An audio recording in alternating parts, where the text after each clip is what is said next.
If you've been following my channel, you'll remember that I put together a partcaster inspired by the Stratocaster Kurt Cobain played at the 1992 MTV VMAs.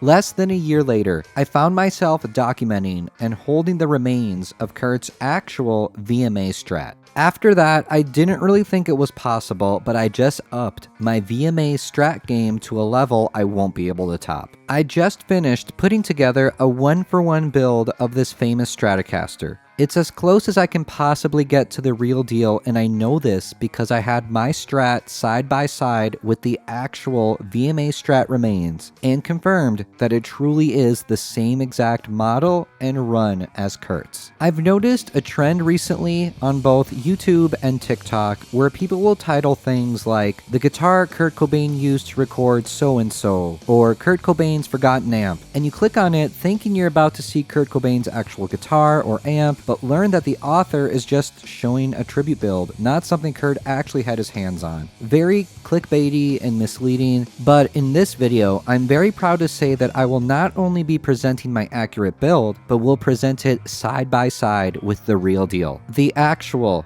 nearly $500,000 body and neck that Kurt Cobain played live on MTV to a television audience of millions in September of 1992. This all happened very quickly. I saw a local marketplace listing for a 90s Japanese 60s reissue Stratocaster. What caught my eye was its shade of Olympic white. It was familiar to me, as it looked to be the same shade I saw on the VMA Strat when I documented it. It was listed at a really great price, so I got it spur of the moment. I had it in my hands the day after I found the listing. I love my two partcasters, and they're made in Mexico necks a lot, but this Strat was a game changer. I had never played a genuine Japanese Fujigen Strat, and I quickly saw why they are so sought after. The neck is incredibly comfortable. It's thin and sleek and feels much better than my Mexican Strat necks. And the single coils have what are probably the best clean sounds I've ever played. Super classic Strat tones. It begs to have Hendrix played on it.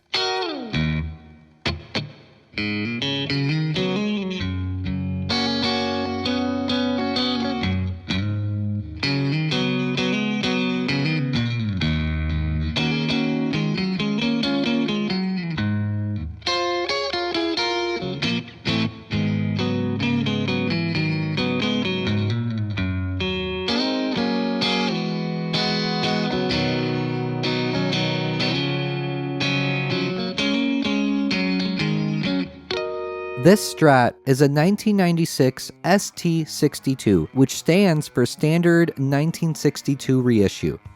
When it comes to Kurt's Nevermind era Strats, they are usually either an ST-62 or an ST-362. There are a few giveaways that can quickly tell you which exact model you are looking at. Two of them are on the headstock. The 62 has a thinner Fender logo and one string tree, while the 362 has a thicker silver logo and two string trees. Kurt's VMA Strat is an ST-62. And his Vandalism Strat is an ST-362. Based off when we first see Kurt with his VMA Strat, I comfortably speculate that it is either a 1990 or a 1991. So mine is the same exact model, just 5 or 6 years off. A Hot Rails Strat is the easiest Nirvana guitar to build, as literally all you have to do is swap the bridge single coil with Seymour Duncan Hot Rails. I wanted to go a step further and get accurate vintage Hot Rails, and this led me down an entire rabbit hole. Vintage white Hot Rails look different than its modern counterpart, and there are differences between vintage Hot Rails themselves, depending on the decade. The differences being the color of the wrap that's around it and whether it has the Seymour Duncan logo or not. From researching, it looks like 90s bridge Hot Rails have white wrap and the logo, while 90s neck Hot Rails have black wrap and no logo. So right away, this led me to believe that Kurt potentially had neck Hot Rails in his VMA Strat. His has the black wrap, and while very hard to tell, I believe it has no logo. At first, I was somewhat prepared to conclude that this is a 90s neck hot rails, but after digging a little deeper, I found that 80s white bridge hot rails look the same as 90s neck hot rails, the black wrap and no logo. This might be confusing, but in a nutshell, the final conclusion I have come to is that Kurt's is either an 80s bridge hot rail or a 90s neck hot rail. But looking at how he had his other hot rail strats set up, his VMA Strat most likely had bridge hot rails. The only vintage white hot rails I was able to find when I started doing this was a 90s neck hot rail. I cautiously got it and am very happy to report that it not only sounds awesome in the bridge position, but nails the thick VMA cleans like I was hoping it would. Now, full disclaimer, I am in no way trying to imply that my results are proof that Kurt Cobain's Strat absolutely had neck hot rails. I wasn't there. I have no right to make definitive statements. All I can say is that if you're on the fence about vintage neck hot rails being able to nail that VMA tone, I'm happy to confirm that they 100% can. Last step was to get the correct vintage style pickguard. 1-ply and 8-hole. This is readily available on eBay, so this was the easy part. With those two simple mods, my hyper-accurate VMA Strat build was complete. I am very happy with the end result. This is now easily my favorite Stratocaster that I own, but I wanted to take this thing to the next level nerd-wise. I have kept in touch with the owner of the actual VMA Strat. They are extremely friendly, welcoming, and easily one of the most passionate Nirvana fans I have ever spoken to. I sent them a picture of my build and asked if they'd be open to letting my VMA Strat replica, quote-unquote, meet the actual VMA Strat. They quickly said, sure, when do you want to meet up?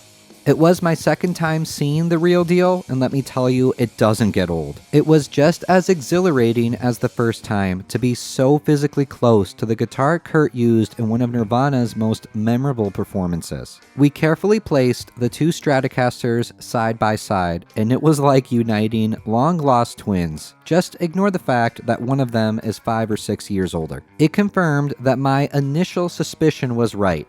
My Strat is the same exact shade of Olympic white as the actual guitar. Neither are pure white, but could easily be looked at as like a pale cream color. A difference that did stand out is that Kurt's pickguard is darker, which makes sense, as his is 30 plus years old and mine is brand new. Another difference was the shade of the fretboards, which can be easily explained by their respective uses. Kurt's neck hasn't been played, or most likely hasn't been oiled since October 30th, 1992, while the neck on mine has been maintained and played ever since it was made. I suspect that if we were to oil the fretboard on Kurt's, it would look a lot closer to mine. It was very satisfying to see how both headstocks have only one string tree and the same exact style and size Fender logo. Mine says Stratocaster while Kurt's doesn't, as this was commonplace at the time for left-handed Fender headstocks to only say Fender. It's the same case with the other Kurt guitars I have documented, the Competition Mustang and Skystang 1. All my Nirvana guitars are special and each have their own unique story, but this is the only one that I'll ever be able to say was once centimeters apart from the actual guitar it is modeled after, with no glass in between. This unique circumstance gave me the biggest validation that yes, I can call this a one-for-one exact replica build. Thank you so much for watching, and an extra special shout out to my Patreon supporters. Be sure to follow me on Instagram at Nirvana Guitars, and check out my other Nirvana gear videos right here on YouTube.